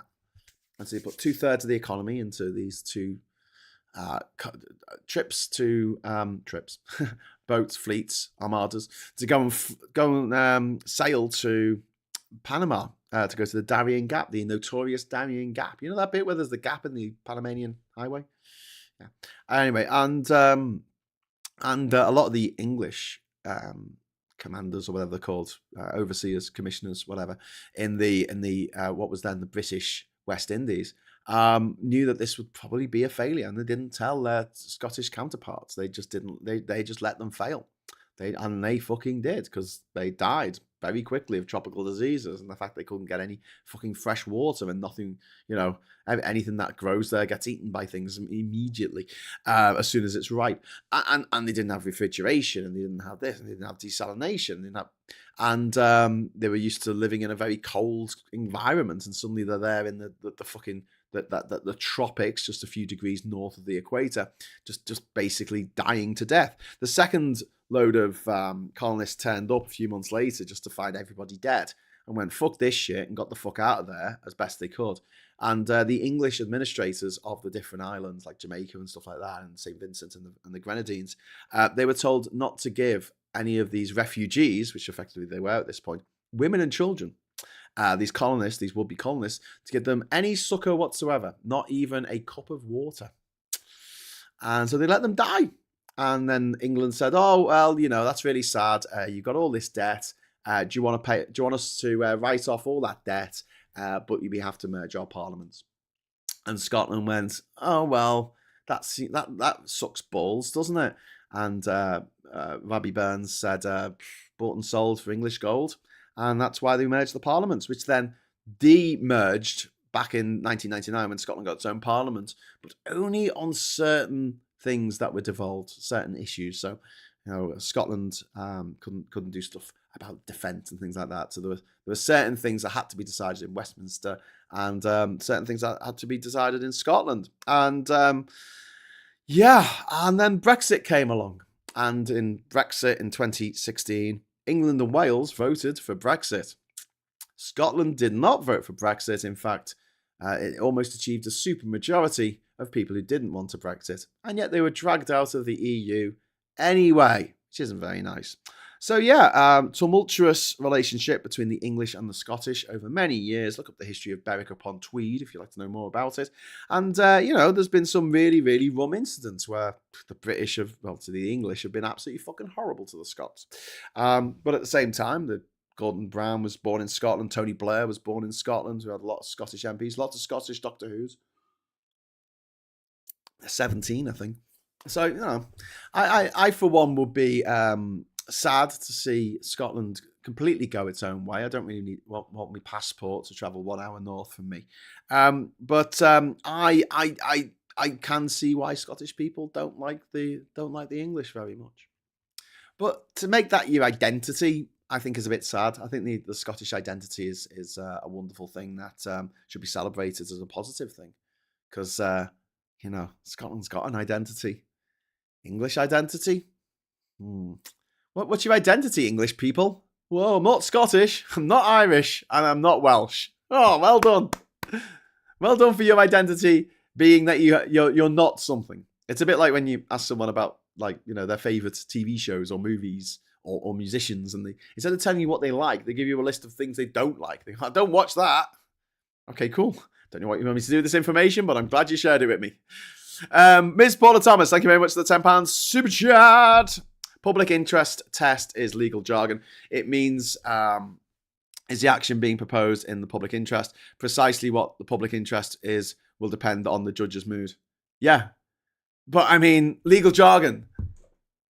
Don't put legal jargon in a speech that you're doing to save your job as the Prime Minister of the United Kingdom and Northern Ireland. Of Great Britain and Northern Ireland. I mean, just fucking, oh my God. Can we slip some legal jargon in there? No, Kia, don't do it. I'm going to do it. You can't stop me. I'm a mad bastard. I'm just a mad motherfucker. I'm just crazy, me. Jesus. Anyway, so yeah. The practicality side that's been shown by Mamdani and also been shown by Andy Burnham in his last few years as being the mayor of London. That's London. Mayor of Manchester. Sorry, getting ahead of myself there. The proof is in the pudding. They've been successful in their own little realms. Obviously, Mamdani can't run as president because he wasn't born in America, and that's a stupid rule. But there you go. Both have emerged. Both Burnham and Mamdani have arguably emerged from frustration with the establishment liberals who run the place, with the Labour Party, with the Democrat Party in America. Burnham is rising because Starmerism looks increasingly managerial, cautious, and, as I keep stressing, emotionally empty. Just there's no emotion behind it. I've got some legal instruments that I'm going to use. Yes, I'm going to use. You can't stop me using my legal instruments. Do you play any musical instruments? No, just legal instruments. And Mamdani emerged because the Democrats looked exhausted and disconnected. And don't forget, the establishment didn't want Mamdani in. The establishment Democrats did not come down on his side. They were very much like, oh, we don't want this guy. We don't want this guy, especially in the primaries. And when the election came around, there was a lot of reluctant Democrats who were going, old school Democrats going, I suppose we've got to vote for him because he's the candidate. But what Mamdani did was get a load of people who wouldn't normally vote for Democrat or normally vote at all. And here's a key thing, right? Nearly all the people who are going over to refuck don't normally vote. You drill down into the polls, right? It's people who don't normally vote, but they'll get off their arse for Nigel Farage. People get off their arse for Mamdani because he inspires them. People got off their arse to vote for Brexit because they were inspired to do so by the bullshit and the rhetoric that was out there. 67% of Scotland voted to stay in the EU. Yeah, so it was a majority in 2016, but in 2014, you lot said you wouldn't leave the EU, so we voted to stay. We don't hate the English. We just recognise that you can override our laws. Yep, absolutely fucking mental. Do you know what, though? If Scotland had fucked off and done its own thing, we wouldn't have our fucking exclusion rules. Because that's come down from the 4 women from Scotland who came down, these horrible little nasty bigots came down from Scotland and fucked things for everyone else living on these islands. Motherfuckers. So yeah, it goes both ways, you know. You got dragged out of the EU against your will, but then we got fucking dragged out of, I don't know, fucking human decency against our will because of some bloody screeching bloody haverdens from Scotland who came down saying, "Oh, we don't want women who look like men going into toilets." And I'm like looking at them going, do you see the problem here? Do you see? Just saying. Clocky motherfuckers. English identity is pretty mixed. It's almost as though England was made up of immigration from other countries like Rome, Greek, Germany, Norway, France, Spain, etc. Yes, it is. It is. Met some Doctor Who's yesterday, including Colin Baker. Oh, poor old Colin Baker. He gets it in the neck, doesn't he? Doesn't Colin Baker watches the show sometimes? I don't know if it's the same Colin Baker, but yeah, he was done the dirty by the BBC, by Michael Grade, who didn't like Doctor Who. If enough people didn't vote against Frogface in 2029, we'll have to blame them too. Yeah. If you fall asleep on your and crash your car while Starmer is on the radio, it's still your fault, says hell. But yeah, it's also like that sense of belief as well. You do get the impression that Starmer doesn't really believe in anything because no passion comes out. I hope you don't think I'm blowing smoke up your arse about caring about public transport, because I really fucking do. I travel to every single country in the world on public transport. I mean, if there's anyone on this planet who can go, actually, I give a fuck about this, it's me, okay? I'm going to pull rank on this one. And I still use public transport to this day. But yeah, and there are better ways of doing it. Some countries do public transport better than others. Mexico City and Bangkok have bus stations as satellites around the main bus station. Around the main city. Around Mexico City on Bangkok, they have a northern bus station. They have a southern bus station for the lines going south and the lines going north. The bus lines. But yeah, the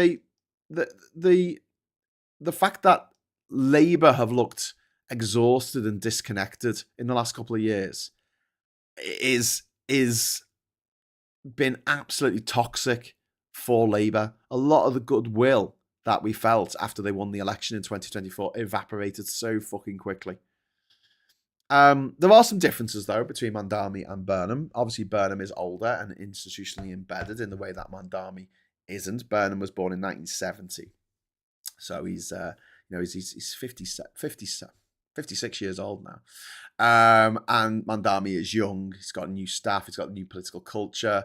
Whereas, Burnham, like I said, is 56 years old. He's a former cabinet minister. He worked under Blair. They're going to use that against him. They'll say, oh, he voted for the Iraq war, etc. But he is deeply embedded in Labour history. He's not an outsider in the same way. You're probably best in that respect to compare him with Boris Johnson. Both mayors, both brought in by their parties, even though some people in their party fucking hated them, to lead them because they knew that they were the best bet to win the next election.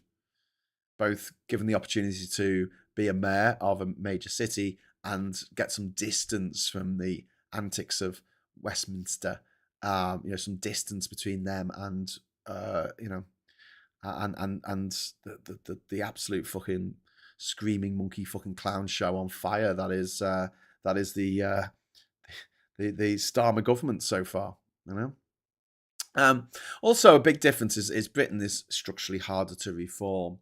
The New York City mayor controls a massive budget, transport, housing policy, city agencies. police influence, zoning influence. But the UK Prime Minister has a lot more hats to wear, but is also constrained by Treasury orthodoxy, by party discipline, by the media hostility, by the civil service, by the Bank of England, by parliamentary arithmetic, by an unelected House of Lords, by a highly centralised state. And ironically, Burnham arguably has more freedom as Greater London Mayor than he will have if he becomes Prime Minister.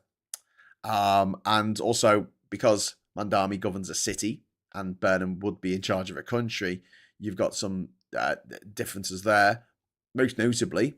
So part of the way that Mamdani balanced the budget, that she was bragging about this week, is he looked to Albany, the capital of New York State, for more money, which they were supposed to get, but they never really fought for it, right?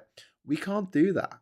You know, Starmer can't, or Burnham, they can't just say to another country, hey, do you want to give us some money? It doesn't work that way. But because New York City is a part of New York State, I mean, maybe if we're part of the EU, we could ask the EU for some extra money. But, you know, I doubt they'll be that interested. Although the EU gave us fuckloads of money when we were part of the EU. £2 billion, 1.9 billion pounds Objective One funding put into Liverpool, which absolutely transformed Liverpool. Absolutely transformed the city of Liverpool.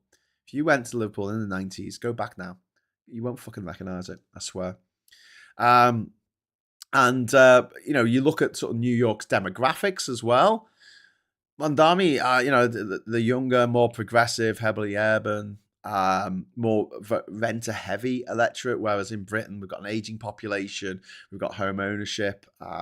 You know, for that generation is up the kazoo, but you know they all seem to own like multiple houses, even though they only live in one. There's a stronger anti-tax sentiment in the UK because people just go, oh, you can't tax the rich because one day I'll be rich and then I'll spit on people like you. We've also got regional fragmentation. We've got a hostile right-wing press. And Burnham would need to bring together a coalition of northern working class voters, metropolitan liberals, socially conservative ex-Labour voters, and progressive younger voters. That is a much harder coalition. I don't think that'd be a particularly tasty sandwich, but there you go. George only! Thank you very much for the £5 super chat. To make it a criminal offence to privatise public utility services and the NHS and ownership of the media by those with own political interest. Yeah. I think that the media needs to be overhauled. Absolutely needs to be overhauled. I think that the way that politicians get paid needs to be overhauled, and they need to not be able to have a second job or be given £5 million by some dodgy crypto billionaire in order to bring in policies that deregulate crypto in this country. I mean, you know, quid pro crypto. Fuck me. I mean, come on. Could that be more obvious of what it's... is this a bribe I see before me? Oh no, it's a gift. It's a gift, I say. What do you want me to do? You want me to deregulate the cryptocurrency? How did you make all your money, Mr. Holborn? I made it through crypto. Oh, okay. And I want more money because I can never have enough. I just can't get enough, as Depeche Mode once sang.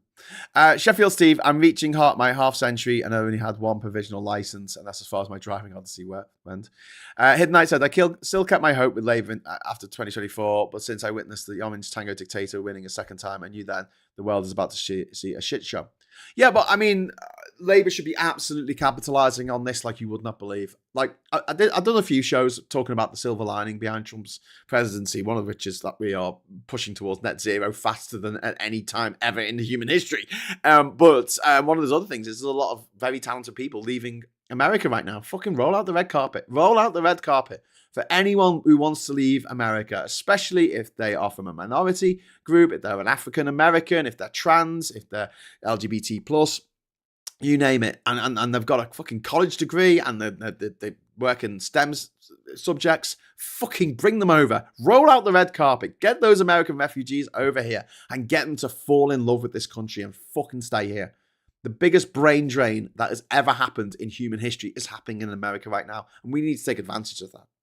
So yeah, it is fucked. You're absolutely right. Trump has fucked things for us, left, right and centre. But in other ways, he has ensured that we can poach the brightest and the best from America, which, you know, when it looks, have a look at who wins the most number of fucking Nobel Prizes. a lot of Yanks in there. And also, he is pushing towards net zero. And also, he's pushing us closer and closer into the ever-loving arms of the European Union. Yes, please do that. I want to go back there. I want to be back in the EU.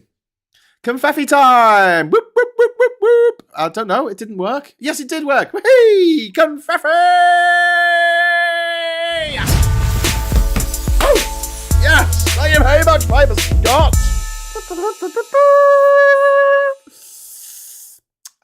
Yeah. I don't think US trans people are going to fall in love with the UK right now. Yes, Gallifreyan, you're absolutely right, and this is why we need to change the fucking laws. Hey, you know this 4 Winds Scotland fucking bullshit, right? The Supreme Court last year. It's fucking things for the Windsor framework in Northern Ireland, because their judgment goes against EU human rights policy, and that's causing problems now in Northern Ireland. So those 4 women from Scotland who have fucked things so fucking badly for everyone who's trans in this country, they've also fucked things for Northern Ireland going forward, because they're breaking the Windsor framework. Because the jurisdiction of human rights, because they've got to be, they've got to have no solid border, no hard border with the Republic of Ireland. It's got to,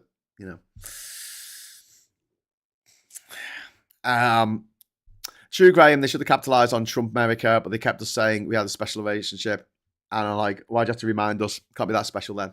Yeah, Hidden Knight, I told you a story before about Professor Tom Brooks, Professor of Law and Government in Durham University. He's now the Dean of Collinwood College, I think. And he grew up in America. He studied politics in America. He got his fucking masters and his professorship or whatever in America, and it wasn't until he moved to the UK for a job posting, right, that he had ever heard the term special relationship being used for the relationship between America and the UK. He'd only ever heard it for the US and Canada, or the US and Israel. Never heard it for the UK. It's only us that call it that. We're the only people who call it that. Absolutely fucking crazy. It's not a special relationship. It's a tyrannical power relationship in which the most, the school bully, we slavishly follow them around into, unpopular and unwinnable wars, because, there's oil in them there hills, or even when there isn't. So yeah, we'll start the confetti goal. Still got some stuff to talk about.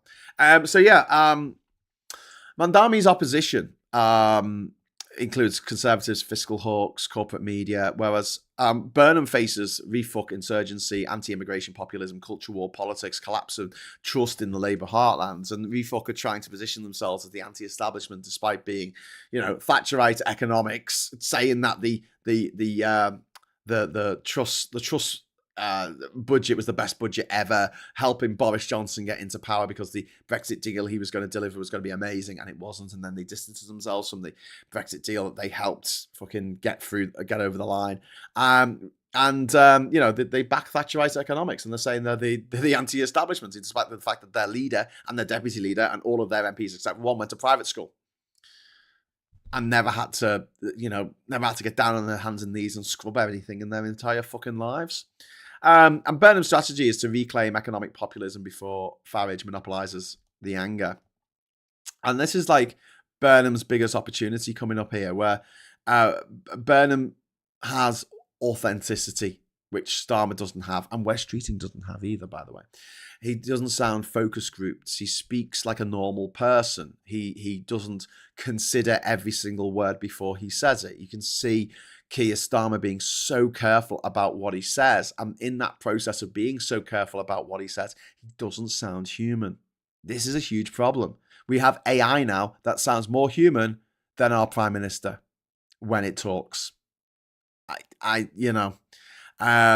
Burnham speaks emotionally. He uses memory and he uses place. He talks about deindustrialization. He talks about the miners' strike. He talks about Hillsborough. He talks about his battle during getting funding for COVID.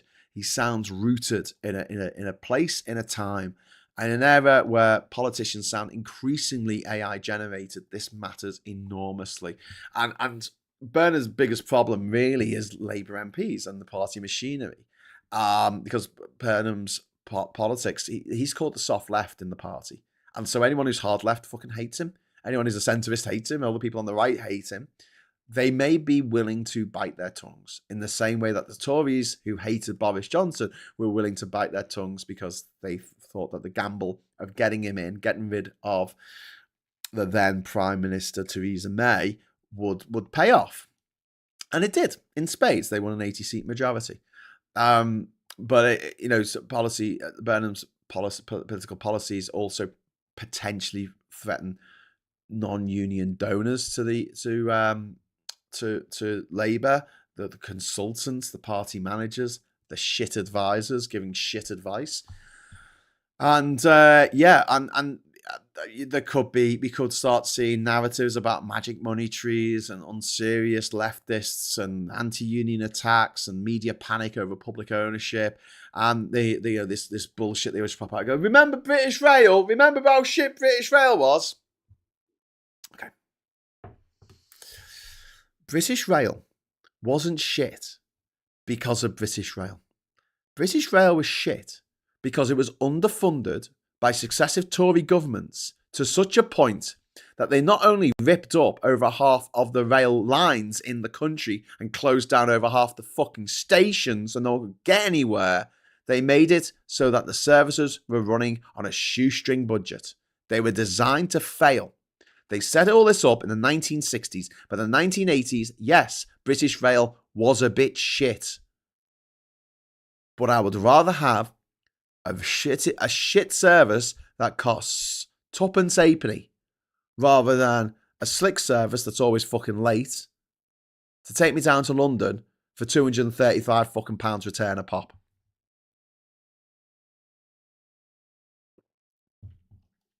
But yeah, the British establishment can tolerate, centralists like Starmer. Becomes much more hostile when you have people who are charismatic economic populists on the left. And this is the irony here, because 10 years ago, Burnham was not seen as being left-wing at all in comparison with the then leader. And then, the question is that's being asked, this is brilliant that Mamdani is in at the moment. I can't put enough accolades on this guy, right? Because the budget debate about Mamdani and his brags about balancing the budget, there's a question that always hangs over people when they vote, and it's this: can the left govern? Can the left balance the books? And there is a narrative that the Tories are the natural party of government and Labour are an aberration. There's an idea that left too long in government, 18 years in the case of 79 to 97, or 14 years in the case of 2010 to 2024, there'll come a point when the Tories run out of ideas and they'll lose their spunk. They won't have any new things to come up with. They've done all the policy proposals. They've all gone horribly, horribly wrong, as they always do.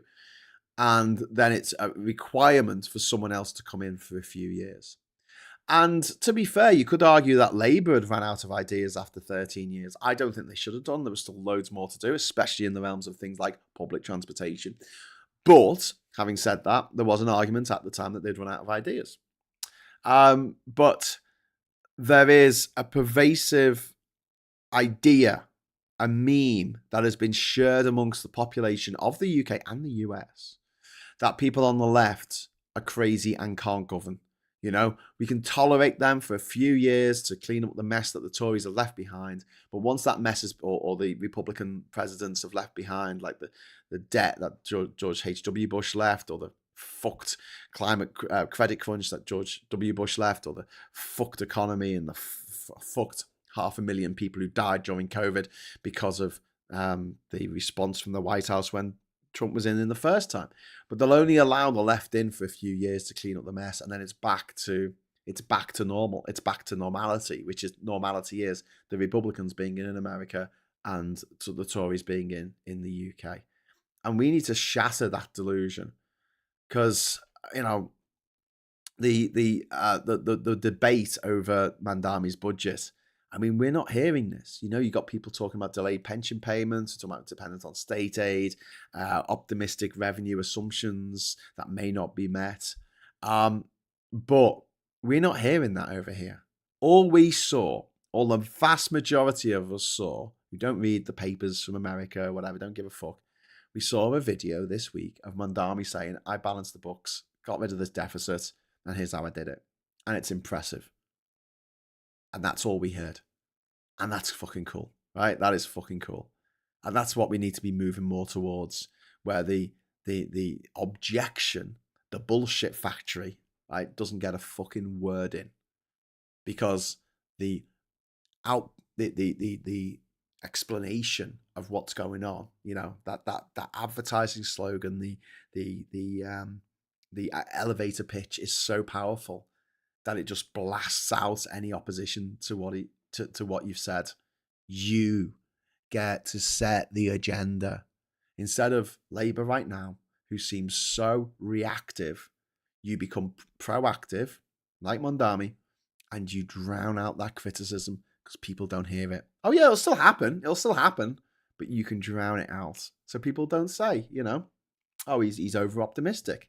And all you hear is, well, he avoided austerity, he protected services, he made affordability central to his campaign, and he didn't tax the working people. Burnham will face similar arguments. You know, how will you pay for it? Markets will panic. Britain can't afford it. And here's the question for you. Do you think that a government's first obligation should be to protect the market or to protect humans living here? The people. I think the first thing should be to protect the people. Everything about a government is about protecting people. We have an army to protect us from foreign military invasion. We have a police force to protect us against people who mean us harm. We have teachers to protect us against being thick as fuck when we grow up. We have an NHS to protect us against disease, to protect us against dying of our teeth. That's the first and foremost idea of government, is to protect us. Not to go after minorities in this sadistical bloody way that they do. To actually protect us. Not to protect the markets. Not to protect the markets. And the irony here is that if a government successfully protects us from poverty, protects us from being destitute, protects us from being homeless, protects us from being out of work, protects us so that if we are out of work because of disability or injury or whatever, they can provide something that we can do, or they can give us the safety net we need to get better in the case of an injury or you know, an ailment. If we want to have kids, they'll look after that, you know, to make sure that we can afford to do that, which, you know, that's our social contract. It's always been this is going back to Thomas Hobbes in the 1500s when he wrote Leviathan. He wrote that we give up certain rights to the Leviathan, to the monster, to the government, in order for the Leviathan to protect us. And so I speak as a sort of voter and a Labour member still. I'm trying to change it from within. But I speak as a voter when I say I am exhausted by managerial politics of this particular Labour administration. The cost of living crisis is still ongoing. Public services are still visibly failing. Housing crisis has not alleviated. The regional inequality is still incredibly obvious, and refuck are exploiting the economic despair that many of us feel, especially up here in the north. Burnham offers an emotional connection and an economic intervention, patriotism without xenophobia, and class politics without a culture war obsession. He didn't get to be so popular in Manchester because he spent all his time slagging off Liverpool, which would be a weird thing to do because he was born in Liverpool. But he worked with Steve Rotherham. He worked with the mayor of Liverpool to make things better for everyone in Manchester. And that's the kind of mentality that we need right now. And, you know, Burnham might fail. We might end up in a Labour civil war. We might get, you know, resistance from the Treasury. We might get, you know, instability back in. Refuck might split the working class vote. He might not even fucking win in his by-election. But and he's not been tested nationally in the TikTok fucking social media age in the way that Mamdani has. But Mamdani represents a wider hunger for visible politics, human politics, energetic politics, emotional politics, politics that appears to care about ordinary life again. Not these big abstract ideas, not these, going on and what about trade missions to Zimbabwe. I don't give a fuck about that. How's that sorting out my life? Obsessing over the European Union and our membership of it. Where did that come from? It's fucking crazy. It's got nothing to do, seemingly, with my daily life. Our membership of the EU wasn't something that was causing me to trip over homeless people on the way to the bus stop. That was austerity, mate. That was the Tories. Go and look what happens if you step out of line. Look what happens if you need mental health support but don't get it. Keep working, dickheads, or we'll turf you out in your ear. Look what happens if you don't pay your rent on time. We'll chuck you out. And the question here isn't whether Burnham can literally become the British Mamdani. He can't. I mean, there's a few factors against him anyway, his age being one of them, but also he won't be able to affect changes like Mamdani could do. The budget's a good example because he did take money from Albany in order to get it balance his budget, and we can't take money from somewhere else, I guess, to do the same sort of thing. Maybe we could take money out of the pension funds that only spend 4.4% of their money in this country. Maybe we could do that. But the question really here is whether Britain is finally reaching a point where we want politics to feel rooted in our daily lives, transformative, hopeful, or whether we want to continue this sort of managerial decline, with slightly better branding. And let's make no mistake, this is a battle for the soul of Britain. We need all the weapons we can get. And, some people out there think that Andy Burnham is a weapon. I'm not one of them. I think he's all right. But we need to use all the tools. Some people think he's a tool. All the tools of there's nothing you can say in the English language that isn't being used, that can't be used as a pejorative. Isn't that? It's kind of funny, though, isn't it? We need every tool at our disposal to fight against refuck. Because I know I upset people when I say this, when I go, well, it could be worse.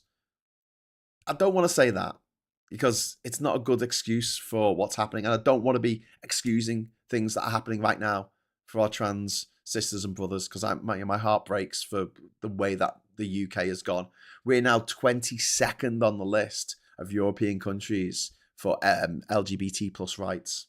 22nd. We used to be first. We used to be number one in our continent. Now we're 22nd. In certain aspects, we're below like Moldova, countries that until very recently were part of the fucking USSR. I mean, Jesus. But yeah, if refuck get in the next election, they're going to fuck everything for everyone. They're going to fuck our economy because they will make tax cuts for their rich mates, which will not be costed, and you'll have exactly what happened with Liz Truss happening all over again, only they won't replace Farage as leader.